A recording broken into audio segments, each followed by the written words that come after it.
데살로니가 2장의 앞부분 말씀을 같이 읽었는데요. 우리 지난 시간에 서론격인 1장의 마지막에 데살로니가 교회에 소문이 난 것이 세 가지가 있다, 이렇게 말했는데, 그것은 1장 9절부터 나오죠. 그래서 데살로니가 교회에 대해서 만방에 모든 교회들의 소문난 것이 뭐라고 났냐? 첫 번째가 우리가 어떻게 너희 가운데 들어갔는지와, 이게 첫 번째였죠. 두 번째, 어떻게 너희가 어떻게 우상을 버리고 하나님께로 돌아와서 살아계시고 참되신 하나님을 섬기는지와, 그리고 세 번째, 어떻게가 죽은 자들 가운데서 다시 살리신 그의 아들이 하늘로부터 강림하실 것을 너희가 어떻게 기다리는지, 요 세 가지였죠.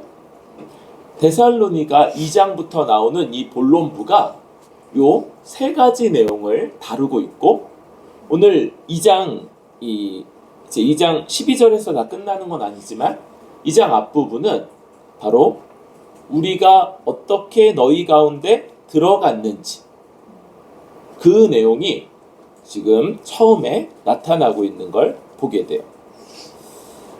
그래서 지금 이 내용은 편지를 쓸 때, 데살로니가 전서를 사도 바울이 고린도에서 적을 때 몇 달 전의 상황을 기억하면서 보내고 있는 편지인 거죠. 그래서 몇 달밖에 안 됐어요. 서로가 그때 어떤 일이 있었는지, 어떤 상황이었는지, 어떤 것들을 했는지를 서로 아주 명확하게 기억하고 있는 일이기 때문에, 말씀은 2장 1절에서는 너희가 친히 아나니, 2절에는 너희가 아는 바와 같이, 또 5절에 너희가 알거니와, 9절에는 너희가 기억하리니.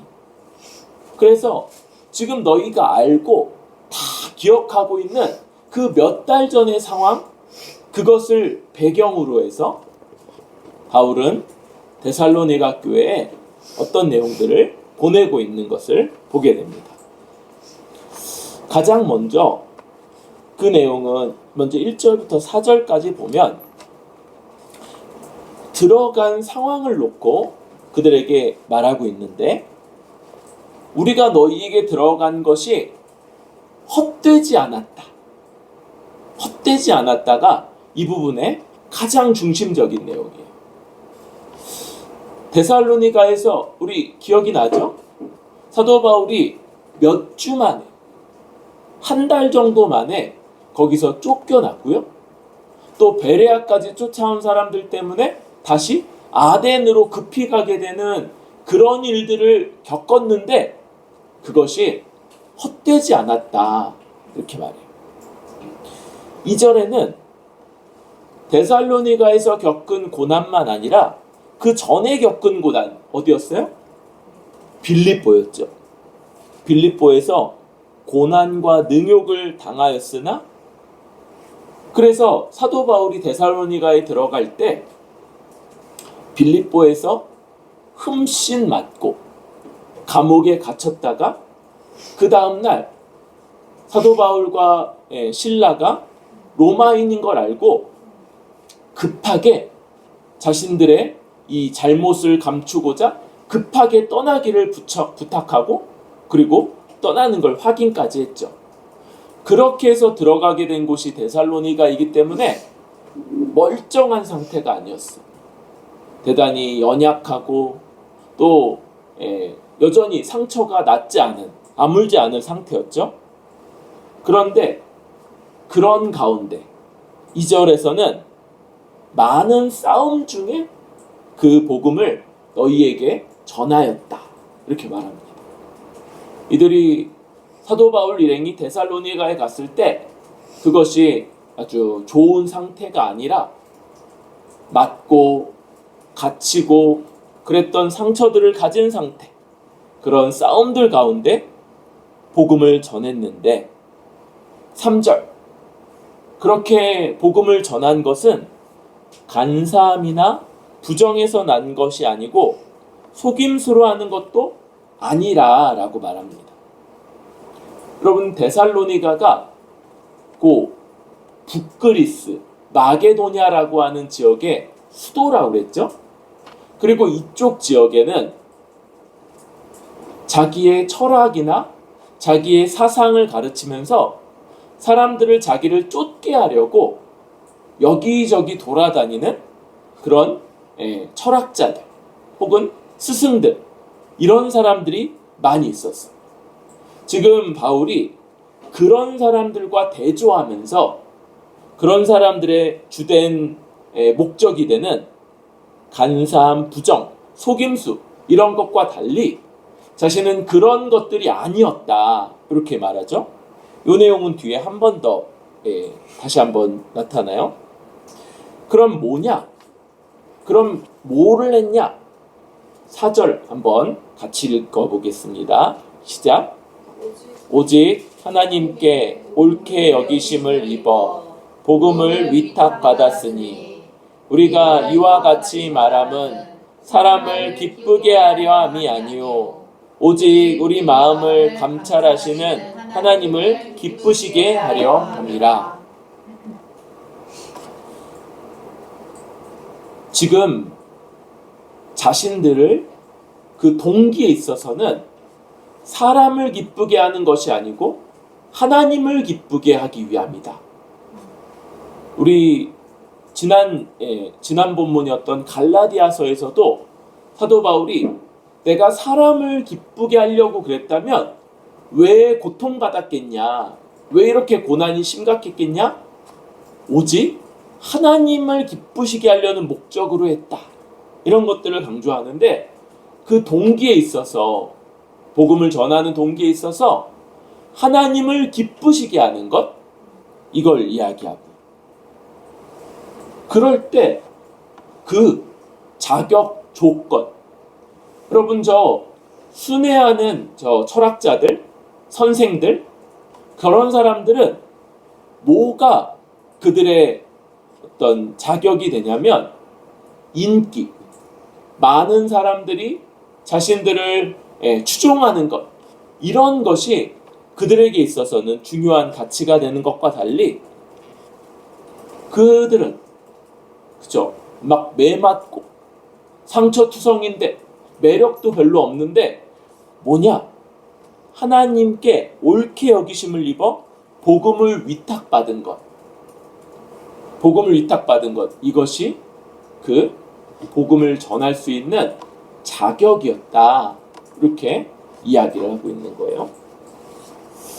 먼저 여기까지 우리 좀 생각을 하고 넘어가려고 하는데, 지금 당시의 문화, 당시에 세상 가운데 자기 가르침으로 사람들의 마음을 빼앗고 인기를 얻고, 또 그런 인기, 그런 것들이 자신에게 있어서 목표가 되는 그런 사람들, 당연히 뭐 하겠어요? 사람의 마음을 즐겁게 하는 것, 좋게 하는 것, 잘 될 거야, 뭐 하든지 간에 하나님이 복 주실 거야, 하나님이 다 인도하실 거야, 이런 말들로만 모든 것들을 하는 이런 사람들과 달리 하나님을 기쁘시게 하려는 동기, 하나님이 기뻐하심으로 나를 세우셨다고 하는 이 자격으로 그렇게 복음을 전한 것이 헛되지 않았다, 이렇게 말하고 있는 것이죠. 이 말씀을 생각할 때 오늘날 우리는 복음 전하는 것이 헛돼 보이는 상황들을 경험을 해요. 사람들이 잘 들으려고 하지 않고 복음으로 인해서 그 삶을 돌이키거나 변화되거나 성숙해가는 이런 일들이 더디 일어나는 것 같은 그런 상황을 우리가 많이 경험을 하는 것. 그래서 우리는 헛되지 않다. 우리가 복음을 전하기 위해 살고 믿기 위해 살고 그 복음의 중심에 있는 교회됨을 지키기 위해서 살아가는 것, 이게 헛되지 않다는 것을 우리가 기억하기 위해서 우리도 이런 점들을 살펴야 되는 것이죠. 사람을 기쁘게 하고 사람을 만족시키고 사람들에 의해서 그것이 정당성을 확보하는 그러한 방식인 것. 사람들이 옳다, 옳다 그러면 그게 옳고, 인기 많으면 그게 옳고, 대부분 좋아하면 그게 맞다고 여기는 세상. 우리가 살아가는 이 포스트 모더니즘 세상이 그렇죠? 절대 진리를 부정해버렸어.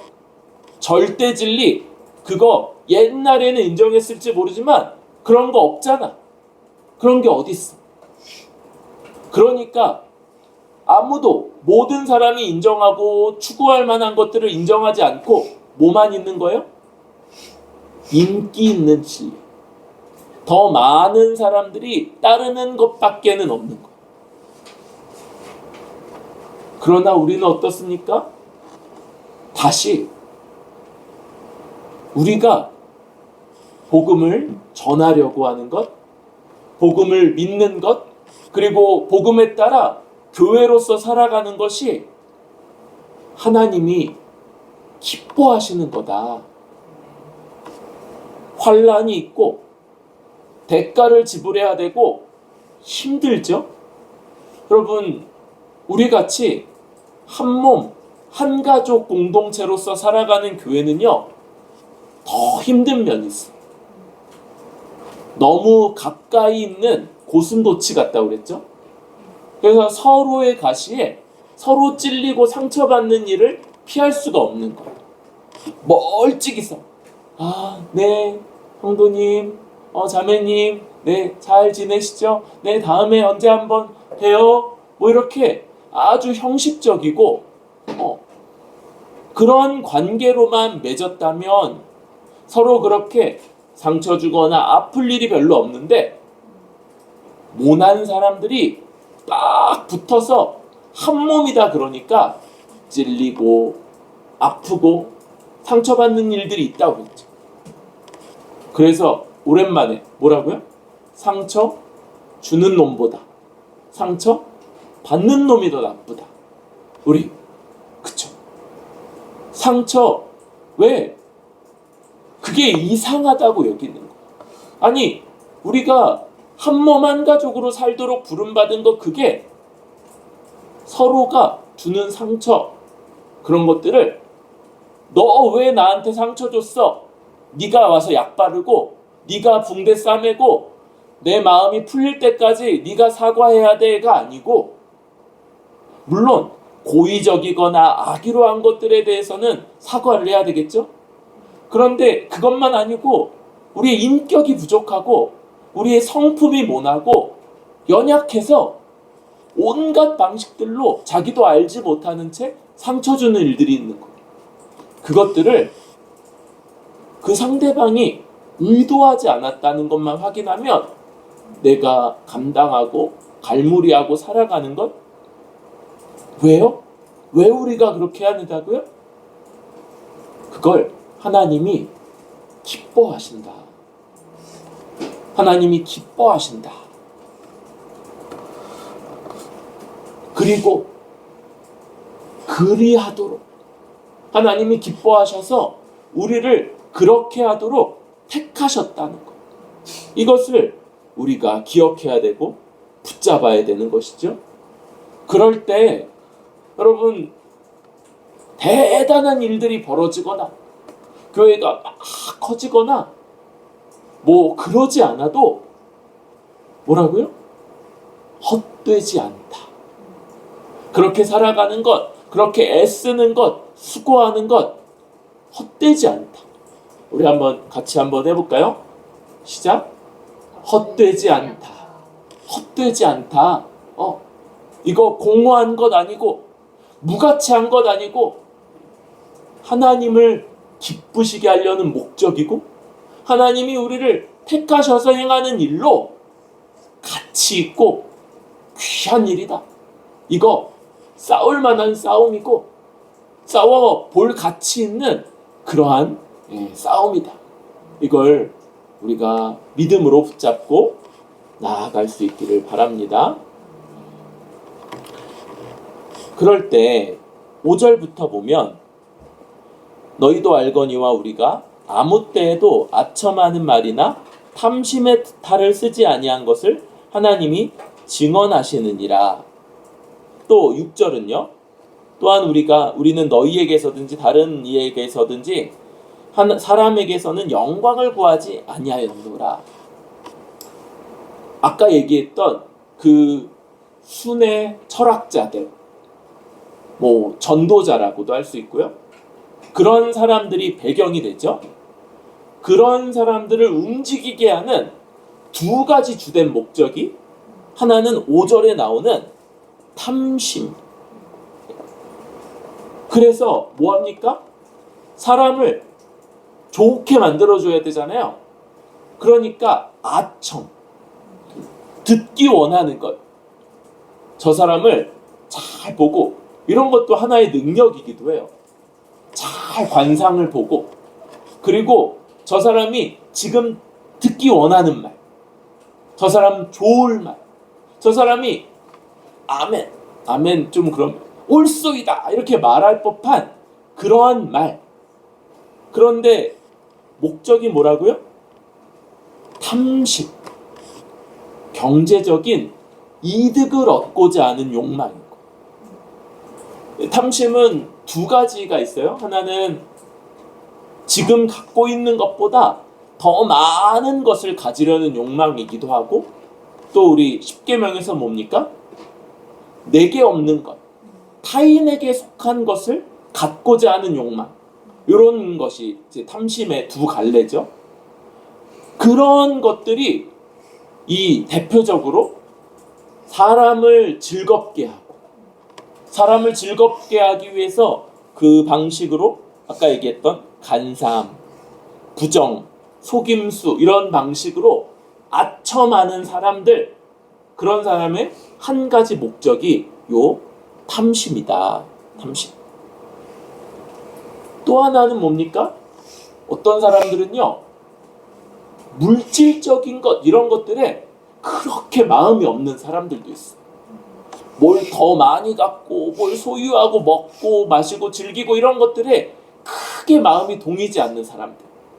그런데 다른 쪽으로 뭡니까? 여기 사람에게서 영광을 구하는 것. 사람들에게 영광을 구한다. 여러분, 영광은 원래 하나님께 돌려줘야 되는 하나님의 수식어 중에 하나죠. 그런데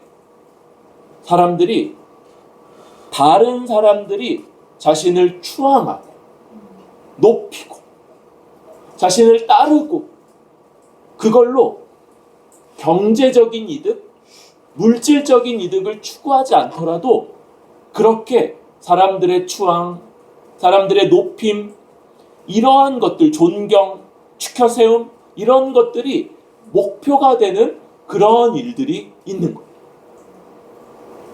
바울은 데살로니가에서 사역했던 자기와 실로아노, 디모데, 자기의 팀이 그런 사람들과 달랐다는 걸 말하면서 하나님이 증인이시다, 하나님이 증언하신다, 이렇게 말하죠. 그래서 7절, 그 사람들과 달랐던 게 뭐냐? 사도로서 마땅히 권위를 주장할 수 있어요. 요 권위 할 때, 권위를 주장한다 그럴 때 두 가지 차원이 다 있을 거예요. 사도로서의 권위. 그래서 권위가 있으면 어떻게 합니까? 뭘 명하고 지시하고 그렇게 하겠죠? 요런 방식과는 달랐다. 또 사도로서 얘기할 때 하나는 그들로 말미암은 물질적인 공급. 그래서 이 얘기는 뒤에도 또 나와요. 9절부터. 그래서 요런 것들을 주장할 수 있는데 어떻게 했냐?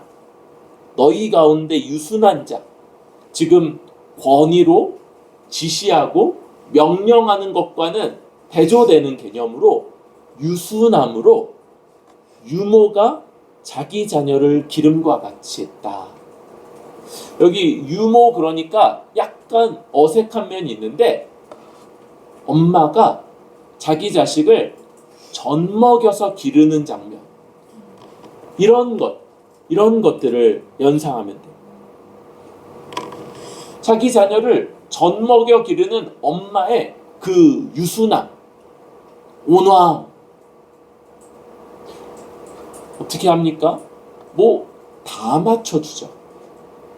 그 자식에게 다 맞춰주는 거예요. 그래서 2시간마다 그쵸? 젖 먹어야 되잖아요. 그러니까 그 삶의 패턴 이런 것들이 다 거기 맞춰줘요. 그리고 뭐 2시간만 있지 않죠. 뭐 울면 또 얼르고 싸면은 뭐 이렇게 갈아주고 이런 것들, 이러한 방식으로 그 데살로니가 교회를 위해서 그렇게 행했고, 그렇게 유순함은 8절하고 연결이 되는데요. 8절 한번 더 읽어봅시다. 시작.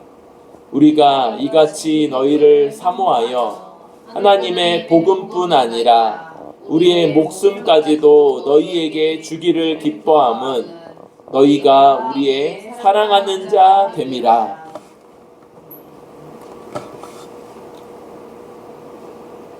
저 거짓 철학자들, 거짓 전도자들은 목적이 뭐냐면 속임수, 아첨 이런 것들로 듣는 사람들이 자기를 쫓게 하는 것, 이게 목표죠.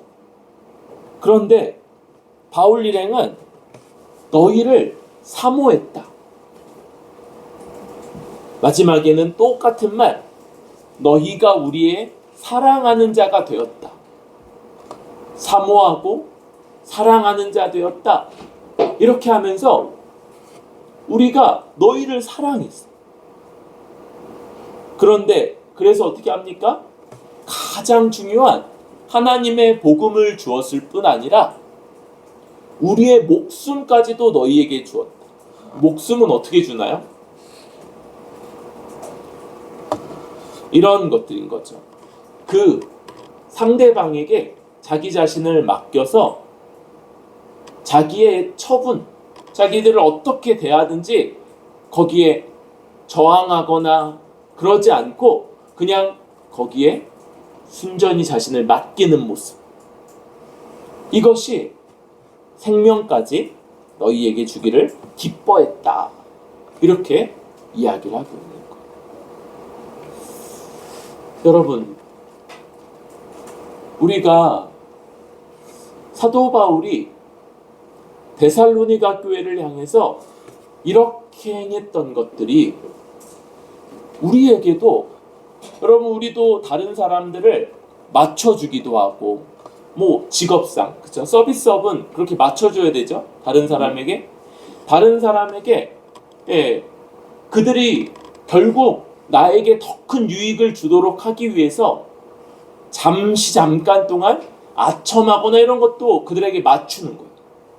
그런데 그런 탐심 혹은 영광을 구하는 것 때문이 아니라 복음은 우리 곁에 있는 지체들에게 이와 같이 젖먹이는 엄마의 마음, 유순하고 복음과 함께 생명도 줄 만큼 그렇게 사모하고 사랑하는 자들로 우리를 세워간다는 것이에요. 이것은 사도 바울 일행만 갖는 특별한 어떤 것이 아니라 복음 안에서 우리 모두가 서로에 대해서 가져야 되는 모습이고 마땅한 바라고 할 수 있어요. 물론 여기서 저주로 아이를 키워본 사람은 제가 알기로 한 명밖에 없어요. 저 자신도 그래 본 적이 없어서 그래서 이러한 마음, 이런 유순함, 이런 것들이 우리에게 엄격한 높은 기준으로 제시된다면 여기에 다 낙심할 수밖에 없을 거예요. 그러니까 나눠서 해야 되는 거죠. 하나는 다른 지체들을 돕고 섬기는 것을 결국 그들로 나의 경제적인 이익을 얻는 탐심이나 나를 높이고 추앙하도록 만들려는 영광을 구하는 이것이 우리 가운데는 있으면 안 된다는 거예요. 결국 이건 복음이 아니라 거짓 선생들 그리고 세상 사람들이 하는 일이기 때문에 그런 거예요. 여러분 약간 이렇게 좋아해서 막 내주고 되게 마음까지 다 줘서 그렇게 하는 모습들, 이러한 것, 자기 자신을 주기를 기뻐하는 것, 막 나눠주고 그래서 즐거워하는 걸로 그 자체로 아주 기쁘고, 이러한 마음, 전자를 피해야 한다면 후자는 이게 마땅하다, 이게 당연하다, 이런 것들을 생각하면서 우리가 계속 가져가야 돼. 다른 지체들로 내 유익, 나를 위하도록 만드는 것들을 조심하고 요거 피하고 오히려 복음 안에서 다른 지체를 위해 자신을 주는 것을 기뻐하는가. 이게 주님이 우리를 위해서 행하셨던 바고 우리에게 그리하라 명하셨던 거고, 이런 것들이 우리에게 더 나타나길 바랍니다. 물론 여러분 이미 있다, 지금 없어서 없는데 만들어내라, 이런 것이 아니고 지금도 우리가 그렇게 하고 있는데 더 자신을 더 내어줄 때 기뻐하고 사모하고 사랑한다 이렇게 말할 만큼이나 더 그리하는 그런 모습들, 이것이 성하고 그리스도를 닮아가는 모습이다 라고 생각하면서 이렇게 나아갈 수 있기를 바랍니다. 그러면서 9절부터 이렇게 말하죠. 우리의 수고와 애쓴 것을 너희가 기억하리니 너희 아무에게도 폐를 끼치지 아니하려고 밤낮으로 일하면서 너희에게 하나님의 복음을 전하였노라. 과장법이죠. 밤낮 그러면 하루 종일인데 잠도 자고 밥도 먹고 화장실도 가야 되는데, 지금 사도 바울이 강조하는 게 뭐냐면 그럴 만한 권한이 있었다는 거예요. 복음을 전해서 회심한 그 데살로니가인들, 데살로니가 교회에 돌봄을 통해서 먹고 살 수 있는 그런 권한이 자신들에게 있었음에도 불구하고 아까 그렇게 하는 그걸 목적으로 하는 거짓 교사들, 순회 철학자들, 이런 사람들이 있다고 그랬죠. 그들과 다르다는 것을 나타내기 위해서, 또 복음으로 사랑하는 마음으로 더 그렇게 하고자 했기 때문에 그 권한을 쓰지 않았다 이렇게 말하죠. 그럴 때 어떻게 됐습니까? 10절에 이것은 그 예라고 할 수 있는데 너희 믿는 자들을 향하여 어떻게 거룩하고 옳고 흠없이 행하였는지에 대하여 너희가 증인이요 하나님도 그러하시도다. 아까 하나님이 증언하신다 그랬는데 요번에 너희와 하나님을 둘 다 언급하죠. 요거 유대인들이 잘 아는 그런 거죠. 두 증인. 그런데 그들이 기억하는 거예요. 데살로니가 교회가 몇 달 전에 바울이 거기에 머무는 한 달여 기간 동안 그렇게 일하면서 복음 전했던 걸 기억하니까 너희가 증인이지 않냐. 또 하나님도 그러하시다. 이렇게 이야기합니다. 그런데 그게 왜 그랬냐? 바로 거룩하고 옳고 흠없이 행하는 본보기로서 데살로니가 교회를 위해서 우리 사도 바울이 우리가 너희 본이 됐고 그래서 너희가 우리를 본받았고 그리고 너희도 모든 교회들의 본이 되고 있다. 이런 내용들을 이야기했죠. 지금 데살로니가 교회를 위한 본으로서 그렇게 행했다. 이렇게 말하고 있는 거예요. 여러분, 우리 지체들 안에는 아까 그쵸, 너무 그런 면만 강조했는데 모나고 부족한 부분들도 있는데 여러분 본이 될 만한 것들도 되게 많아요. 우리 옆에 어린 지체들이 한쪽에 앉아있지만 다 키 크고 본이 다 되는 면이 있죠. 찾으면 다 있을 거예요. 약간 자신이 없어지긴 하지만 있다. 분명히 있다. 이런 것들을 생각하면서 우리가 서로 좋은 점들을 찾고 본받는 이런 것들이 필요한 거죠. 그러면서 10절, 우리 10절도 중요한데 한번 읽어볼까요? 시작. 우리가 너희 믿는 자들을 향하여 죄송해요. 11절입니다. 11절 읽겠습니다. 시작. 너희도 아는 바와 같이 우리가 너희 각 사람에게 아버지가 자기 자녀에게 하듯 권면하고 위로하고 경계하노니. 여러분 아까 좀 전에 젖먹이를 자기 젖을 먹여 키우는 엄마 같은 유순함 얘기를 했어요. 그런데 그것만이 아니라 또한 아버지가 자기 자녀를 행하는 것. 그런데 그거는 권면, 위로, 경계. 이 위로가 권면하고 거의 비슷한 말이에요. 그러니까 권면하고 경계하는 이러한 아버지가 자기 자녀에게 하는 것, 엄마가 젖먹이 자기 자녀에게 하는 것, 요것들을 이게 서로 상반된 것이 아니고 왜 유순하게 안 합니까? 그런데 그것이 전부가 아니고 그렇게 사랑하고 자기를 내어주는 모습과 함께 동시에 책망하고 권면하고 그런 방식의 이러한 것들, 아버지가 자녀를 그렇게 키우는 것.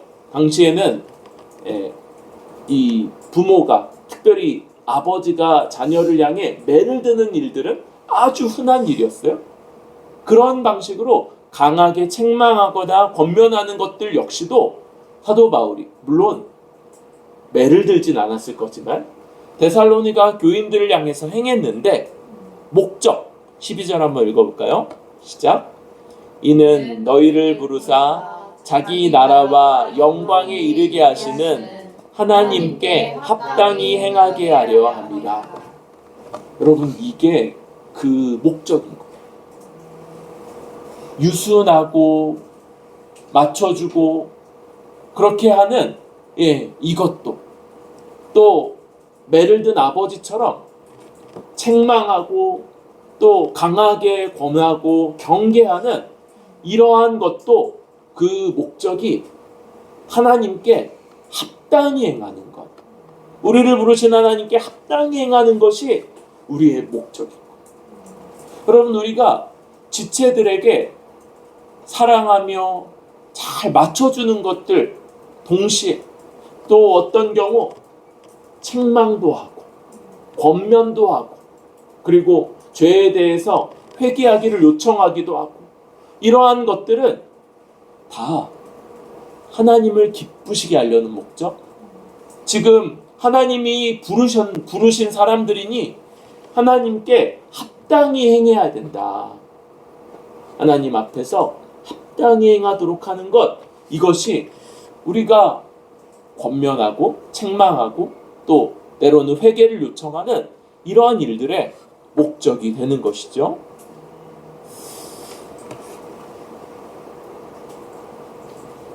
우리는 먼저 하나님이 우리를 이 그의 나라 또 영광으로 부르시고 인도하신다는 것들을 생각하면서 그런 하나님께 합당하게 살아가는 것. 이제 뒤에 나오겠죠? 그 합당한 삶이 어떤 것인지. 데살로니가서에서 더 나타나겠지만 하나님 앞에 합당하게 행해야 되고, 그럴 수 있도록 말로는 권면, 책망, 경계, 또 회개에 대한 요청, 그런데 그것만 아니라 뭐라고요? 본이 되어주는 것. 다른 지체들의 본이 되는 것. 여러분, 완벽하지 않을 거예요. 우리의 본됨이 나의 모든 것들을 다 본받아라 이렇게 말하기에 사도 바울만큼이나 완벽하지 않을 수 있어요. 하지만 여러분, 애써야 됩니다. 애써야 돼. 그냥 늘어져서 내 편한 대로 그렇게 행하는 것으로 다른 지체들이 나와 똑같이 그렇게 행하라 라고 말할 수 없잖아요. 하나님 앞에서 복음의 진리를 탁 붙잡고 그것을 잘 내 삶으로 드러냄으로써 지체들이 본받아 살아가면서, 또 그럴 때 이런 책망이나 권면이나 경계나 또 회개에 대한 요청도 더 힘을 얻을 수 있겠죠. 우리 하나님께서 사도 바울 일행이 데살로니가에서 행했던 모습들을 통해 우리가 복음을 전하는 자, 복음을 믿는 자로, 또 복음이 말하는 바 교회된 자로서 어떻게 살아가야 될지를 많이 우리에게 알려주는 것 같아요. 우리 여러 어려움들 가운데서 이렇게 행하는 것, 당장 눈에 보이는 크고 놀라운 일들이 없다 할지라도 헛되지 않다는 걸 알고, 그리고 참으로 탐심과 영광을 구하는 마음으로 나의 유익을 얻기 위해서가 아니라 사랑하여서 정말 지체를 위해 주고 지체에게 모든 걸 맞춰주는 그런 젖먹이를 키우는 엄마 같은 모습. 그러나 그냥 그 사람 좋은 것만이 아니라 하나님 앞에 합당하게 행하는 것, 이것이 목적이기에 나를 보고 따라갈 수 있는 본이 되기 위해 힘쓰고, 또 말로는 때로는 책망도 하고 권면도 하고 경계도 하고 회개에 대한 요청도 하면서 그렇게 살아가는 저와 여러분들 뿌리 깊은 교회 될 수 있기를 바랍니다.